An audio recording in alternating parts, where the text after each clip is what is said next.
नमस्कार, बहुत बहुत स्वागत करते हैं आपका इस भेंट वार्ता में।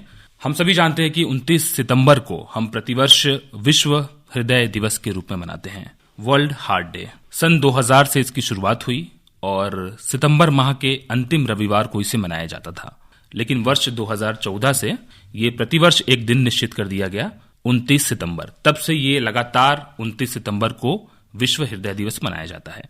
विश्व हृदय दिवस मनाने के पीछे मुख्य उद्देश्य ये है कि इस गंभीर बीमारी से लोगों की मौत ना हो, लोग इस गंभीर बीमारी के प्रति जागरूक हों, इसलिए इस दिवस का खास महत्व है। और इसी विषय पर बातचीत करने के लिए हमारे बीच आज बेहद खास मेहमान हमारे स्टूडियो में उपस्थित हैं। आप हैं डॉक्टर राजेंद्र चौदा, आप मेडिसिन विशेषज्ञ हैं और साथ ही साथ आपको 37 वर्षों से अधिक का अनुभव है सागर शहर में चिकित्सकीय सेवाओं को देने का। तो डॉक्टर साहब, आपका बहुत बहुत स्वागत करते हैं हम। थैंक यू आदरणीय डॉक्टर साहब, जैसा कि हमने शुरुआत में कहा कि हृदय की बीमारी बहुत गंभीर बीमारी आजकल मानी जा रही है और हृदय की बीमारी सिर्फ और सिर्फ हार्ट अटैक नहीं है। तो हृदय की बीमारी को आम जनता को समझाने के लिए हम क्या बताएं कि हृदय की बीमारी क्या होती है? बहुत अच्छी बात है दीपक जी। सबसे पहली बात तो ये है कि हृदय की बीमारी अकेली हार्ट अटैक की बीमारी नहीं है। बच्चों में भी हृदय की बीमारी पाई जाती है, जिनको हम लोग जन्मजात रोग बोलते हैं। और जो कंजेनाइटल हार्ट डिसीज होती हैं बच्चों में, उनको वो पैदाइशी होती हैं और उनका भी उपचार उपलब्ध है। और मध्य प्रदेश में और भारत देश में उनका कंजेनाइटल बीमारी, जो हार्ट की बीमारियां हैं, उनका भी इलाज हो जाता है। कंजेनाइटल बीमारियों के अलावा कुछ ऐसी बीमारियां भी हैं जो 5 से 15 वर्ष की उम्र में बच्चों में होती हैं, जिनमें वैल्वुलर हार्ट डिसीज जिनको हम लोग बोलते हैं, जिसमें हार्ट के वाल्व खराब हो जाते हैं।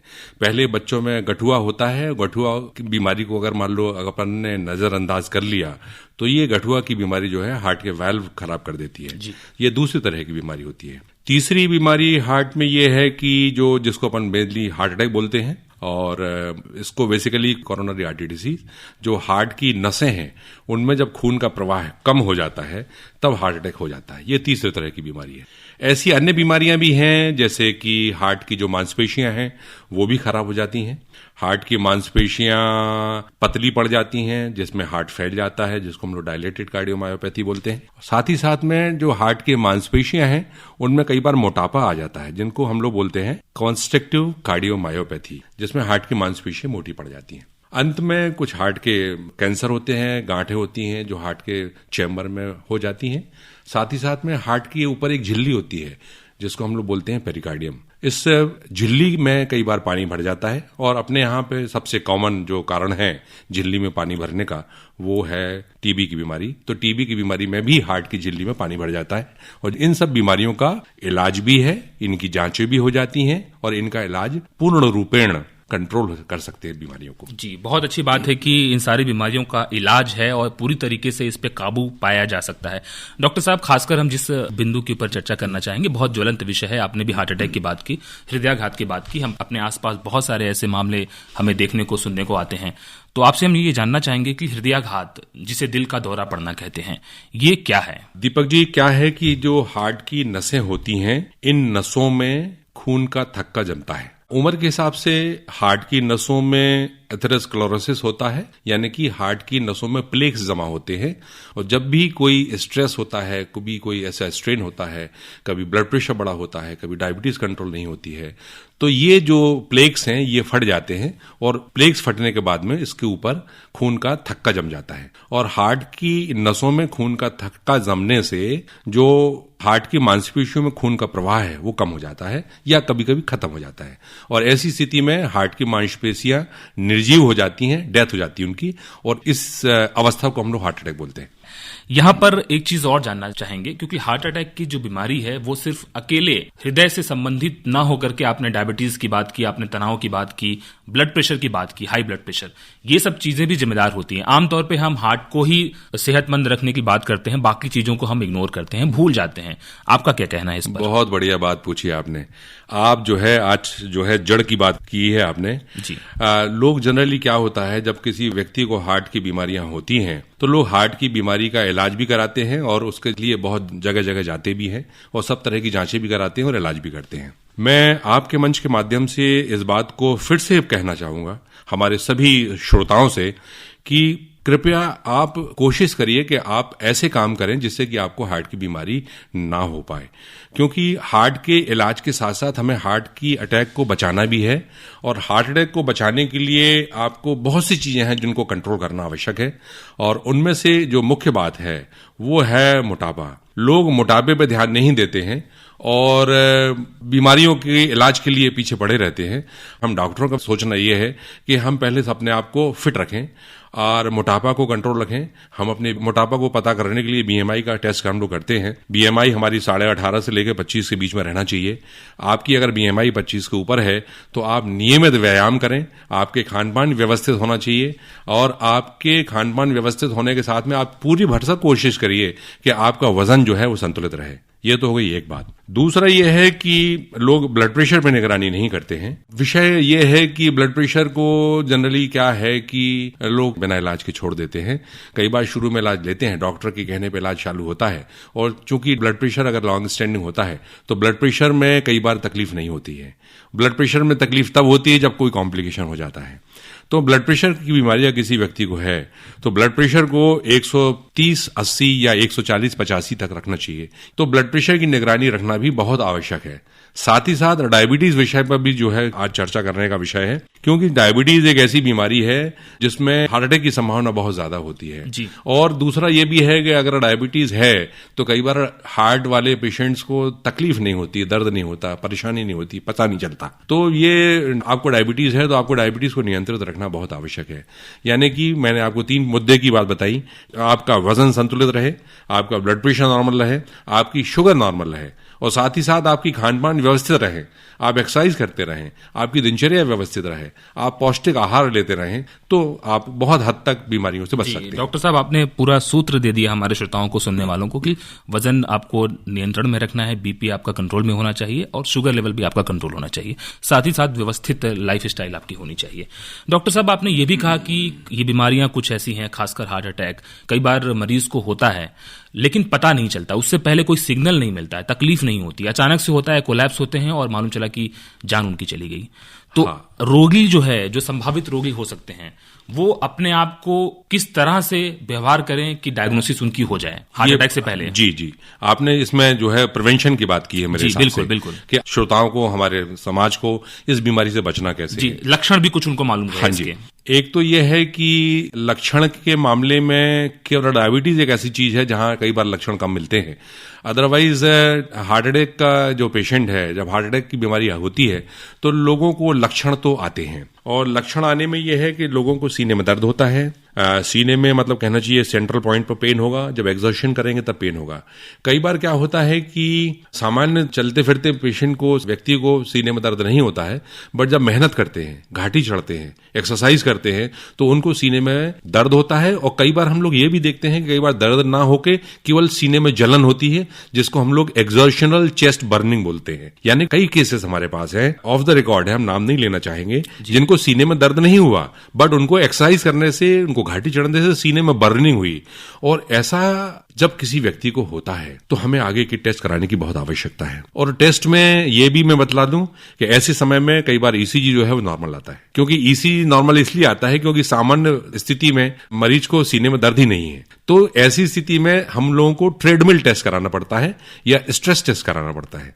यानी व्यक्ति को हम पट्टे पे चला के, दौड़ा के और ईसीजी की रिकॉर्डिंग करते हैं, क्योंकि पेशेंट को एक्सर्शन करने के बाद सीने में दर्द हो रहा है, तो हम पेशेंट को पट्टे पे दौड़ाने के बाद हम ईसीजी की रिकॉर्डिंग करते हैं, और उसमें हम लोग कई बार देखते हैं कि हाँ, इसमें चेंजेस आ रहे हैं। तो अगर किसी भी व्यक्ति को सीने में दर्द नहीं भी है, मगर सीने में, चेस्ट में बर्निंग है एक्सर्शन करने के बाद, घाटी चढ़ने के बाद, या दर्द कभी कभी सीने में ना होके बाएं कंधे में आता है। कई पेशेंट्स हम लोग देखते हैं जिनको सीने में दर्द जो है वो सीने में दर्द बीच में सेंट्रल पॉइंट से होता हुआ जॉ में आता है, जबड़े के बीच में आता है, या कभी कभी पीठ में आता है। तो सीने का दर्द अकेला महत्वपूर्ण नहीं है। एक्सर्शन करने के बाद अगर आपको कहीं पे भी ऊपर चेस्ट में दर्द हो, बैक में दर्द हो, जॉ में दर्द हो, या इवन कई बार गैस बने, तो भी हमें हार्ट संबंधी जांच कराने की आवश्यकता होती है। जी डॉक्टर साहब, आपने जो बताया कि चेस्ट में बर्निंग होती है, यानी कि जलन आपको महसूस होता है, उस सिग्नल को आप बहुत गंभीरता से लें, और चेस्ट के साथ साथ आपके हाथ में जा रहा है, दाहिने हाथ में आए, बाएं हाथ में आए, पीठ तक जा रहा है, बट ये एक्सर्शन में आए, एक्सर्शन में यानी काम करते करते समय आए, मेहनत करते समय आए, आप घाटी चढ़ रहे हो तब आए, आप कहीं दौड़ रहे हो तब आता है, तो आपको निगरानी कराने की बहुत आवश्यकता है। इन लक्षणों को बिल्कुल अनदेखा ना करें। यदि आपने इसको सही समय पर परख लिया, देख लिया, जांच करा ली, इलाज ले ली, तो निश्चित रूप से आप हार्ट अटैक से बच जाएंगे, ये हम कह सकते हैं। डॉक्टर साहब, यहां पर हम बात करना चाहेंगे कि हार्ट अटैक ना हो, इसके लिए हम क्या करें?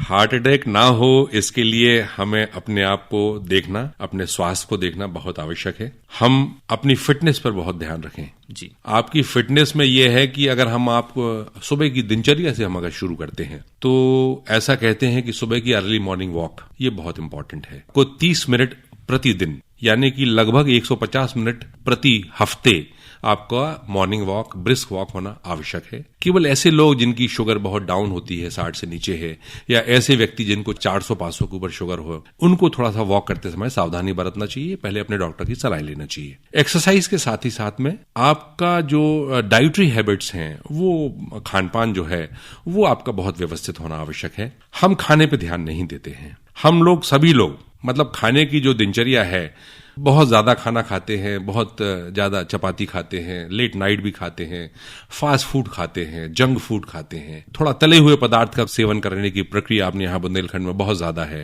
बुंदेलखंड में एक शब्द होता है जिसको हम लोग बोलते हैं डड़ेल तेल। डड़ेल तेल का मतलब आप कहीं भी किसी चौपाटी पे चले जाएं, आपको समोसे बनाने वाला, कचौड़ी बनाने वाला, भजिए मंगोड़े बनाने वाला उसी तेल को रिपीटेडली बॉयल करता रहता है, और शाम के, रात के समय उसको तेल को छान के रख लेता है, और नेक्स्ट डे मॉर्निंग उसी में नया तेल मिला के फिर आपको बना के देता है। जो रिपीटेड बॉइलिंग ऑफ ऑयल है वो जहर का काम करता है, उसमें ट्रांसफैट्स बन जाते हैं, और ये ट्रांसफैट्स हमारे हार्ट की नसों को, हमारे पैरों की नसों को, हमारे दिमाग की नसों को जकड़ते हैं, उसमें थिकनेस पैदा करते हैं, एथेरोस्क्लेरोसिस करते हैं। हमें इस टाइप के तेल इस्तेमाल नहीं करना चाहिए। हम लोग की खान पान की जो हैबिट्स हैं, हमारी ट्रेडिशनल हैबिट्स होना चाहिए। हमने कभी नहीं बोला कि आप शुद्ध की नहीं खाइए, आप शुद्ध की खाइए। मैं इस मंच के माध्यम से फिर से बोल रहा हूं पूरे श्रोताओं से, पूरा ध्यान से सुनिए।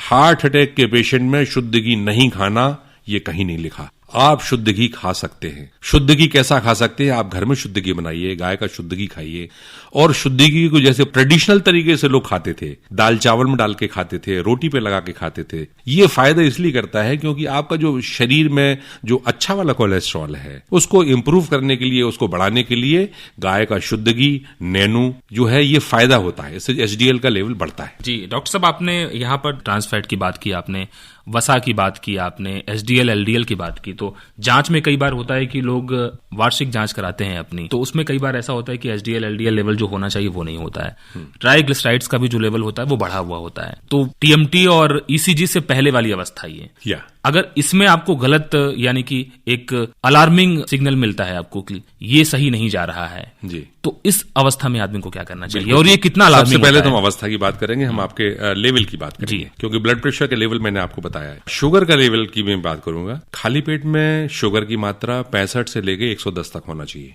और अगर 110 से लेके 126 तक है तो मतलब यह है कि आप अपने आप को कंट्रोल करिए, नियमित करिए, संतुलित रखिए, आपको दवाई की आवश्यकता नहीं है। इसी तरह खाना खाने के बाद में जो शुगर का लेवल है 140 तक अगर आता है, चिंता करने की आवश्यकता नहीं है। मगर अगर खाना खाने के 2 घंटे बाद आपकी शुगर की वैल्यू 140 से लेके 200 तक आती है तो फिर आपको थोड़ा सतर्क होना पड़ेगा। आप अपने आप को व्यवस्थित रखिए, और आपका शुगर का वैल्यू 200 के ऊपर निकल गया तो फिर आपको इलाज लेने की आवश्यकता होती है। ये होगी डायबिटीज की बात। आपने कोलेस्ट्रॉल की बात करी। कोलेस्ट्रॉल एक बहुत ही वृहद एक ऐसा मुद्दा है जिस पर बहुत चर्चाएं होती हैं, बहुत सेमिनार्स होते हैं, बहुत सीएमई होती है, और इसमें कहते हैं कि कोलेस्ट्रॉल की जो वैल्यू है 200 से नीचे होना चाहिए। टोटल कोलेस्ट्रॉल की वैल्यू 200 से नीचे होना चाहिए। आपका जो ट्राइग्लिसराइड्स हैं, ट्राइग्लिसराइड्स जो हैं उनकी मात्रा 150 के नीचे आना चाहिए, और जो एलडीएल कोलेस्ट्रॉल की जो वैल्यू है वो 100 से नीचे रहना चाहिए। बल्कि हम आजकल तो ये कहते हैं कि अगर किसी व्यक्ति को हार्ट की बीमारी हो चुकी है तो उसका एलडीएल का जो वैल्यू है वो 70 से नीचे रहना चाहिए। दूसरा ये है कि इसमें एक अच्छा वाला कोलेस्ट्रॉल भी होता है। अच्छा वाला कोलेस्ट्रॉल जिसको हम लोग एचडीएल कोलेस्ट्रॉल बोलते हैं। एचडीएल कोलेस्ट्रॉल बढ़ाने के लिए 2 या 3 तरीके होते हैं। आप एक्सरसाइज करिए, वॉक करिए, उससे आपका एचडीएल कोलेस्ट्रॉल बढ़ेगा। आप बटर का, शुद्ध घी का सेवन रॉ करिए, उसको गर्म मत करिए। गर्म करने से आप उसकी जो अच्छी वाला जो तत्व है वो खत्म कर देते हैं, तो वैसा लेने से आपका एचडीएल कोलेस्ट्रॉल बढ़ता है। इस तरह से अगर जब भी कोई आप टेस्ट कराते हैं तो आपको शुगर का टेस्ट, आपका लिपिड प्रोफाइल का टेस्ट, आपका किडनी के फंक्शंस, ये आपके नॉर्मल रहना आवश्यक है। साथ ही साथ में आपकी फिटनेस के लिए आपका वेट को संतुलित रखना आपका बहुत आवश्यक है। और अगर ये करते रहेंगे, आप एक्सरसाइज भी साथ में करते रहेंगे, तो आप बहुत हद तक हार्ट की बीमारी से बच सकते हैं।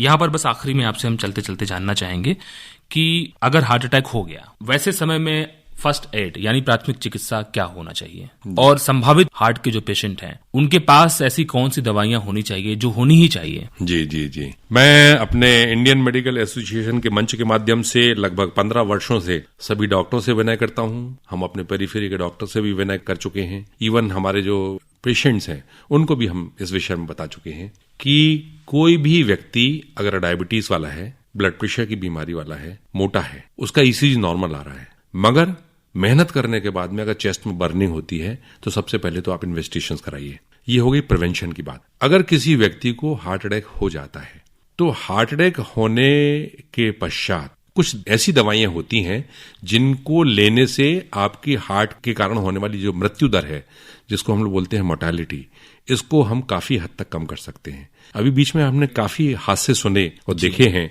हमारे साथियों के, हमारे जूनियर लोगों के, उनको हार्ट अटैक बहुत से सेलिब्रिटीज का जो है उनको हार्ट अटैक हुआ है। तो मैं ये कहता हूं, आपके माध्यम से मैं ये फिर से कहता हूं कि कुछ गोलियां हैं, आप नोट कर लीजिए। इन गोलियों को आप अपने पास जरूर रखें, हर डॉक्टर अपने पास रखे, हर पेरिफेरी का डॉक्टर अपने पास रखे।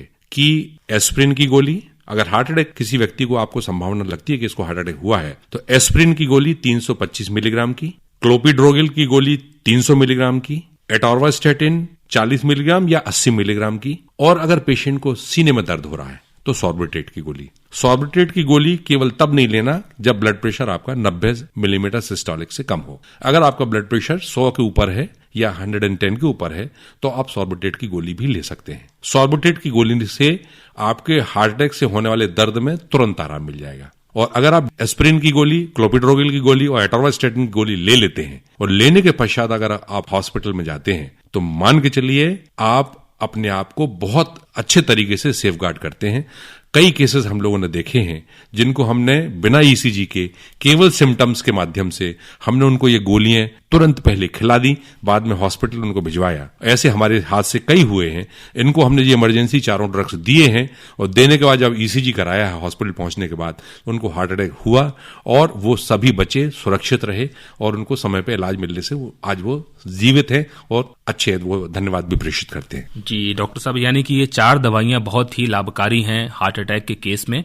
इन 4 दवाइयों को क्या एक साथ लेना है पानी के साथ? इन चारों, मान लीजिए मरीज जो है मूर्छित अवस्था में है, पानी के साथ नहीं निकल सकता है। हार्ट अटैक का पेशेंट मूर्छित कब होता है? जब हार्ट अटैक बहुत मेजर हो, मेजर होने के कारण उसका हार्ट रुक गया, उसको बोलते हैं हम लोग कार्डियक एसिस्टली। दूसरा एक कंडीशन होती है जिसमें बोलते हैं हम लोग हार्ट अटैक हुआ और उसका पेशेंट को वेंट्रिकुलर फिब्रिलेशन हो गया, उस स्थिति में भी हार्ट रुक जाता है, उसको बोलते हैं हम लोग वेंट्रिकुलर फिब्रिलेशन। तो ऐसी स्थिति में पेशेंट मूर्छित हो सकता है। अदरवाइज सामान्यतः 90% केसेस में पेशेंट को दवाई लेने का समय मिलता है और ये दवाइयां आप एक साथ तुरंत ले सकते हैं।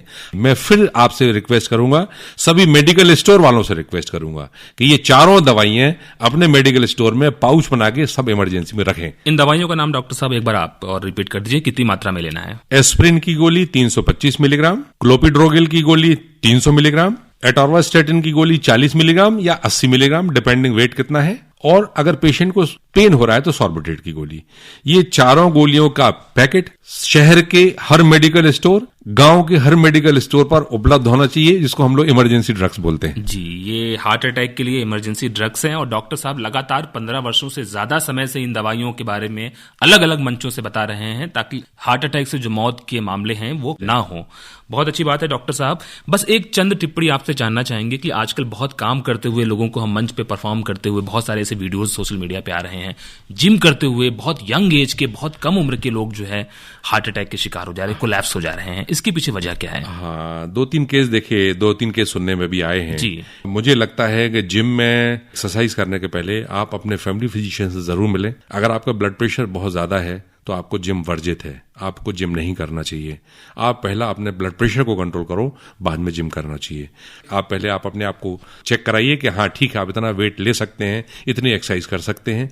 तो जितनी एक्सरसाइज कर सकते हैं उतनी ही करें। बहुत ज्यादा बॉडी बनाने के और सिक्स पैक बनाने के चक्कर में आप बहुत ओवरवर्क या ओवरलोड ना दें, शरीर को ना दें, तो उसमें फायदा होगा। दूसरा एक और मैं बात बोलूंगा, 15-18 साल के बच्चों में जो है सडनली पता चला कि पीटी कर रहे हैं या सुबह प्रेयर कर रहे हैं या फुटबॉल खेल रहे हैं, तो वहां बच्चे कोलैप्स हुए हैं। 1-2 केसेस हम लोगों ने सुने हैं। अगर बच्चों में लॉन्ग क्यूटी सिंड्रोम है जो ईसीजी में पकड़ में आ जाता है, तो ऐसे बच्चे जो हैं सडन डेथ के लिए रिस्क में रहते हैं। जी डॉक्टर साहब, बहुत विस्तार से बहुत गंभीर चर्चा हुई और निश्चित रूप से जो सुनने वाले हैं उनको बहुत लाभ हुआ होगा। आपने वजन, high blood pressure, sugar, Khan पान, मोटापा, लाइफ स्टाइल, हर चीज के बारे में बहुत बारीकी से जानकारी दी। बहुत बहुत शुक्रिया अदा करना चाहते हैं। आपने बहुत व्यस्ततम कार्यक्रमों में से वक्त निकाला, हमारे श्रोताओं से मुखातिब हुए। बहुत बहुत शुक्रिया आपका। Thank you very much.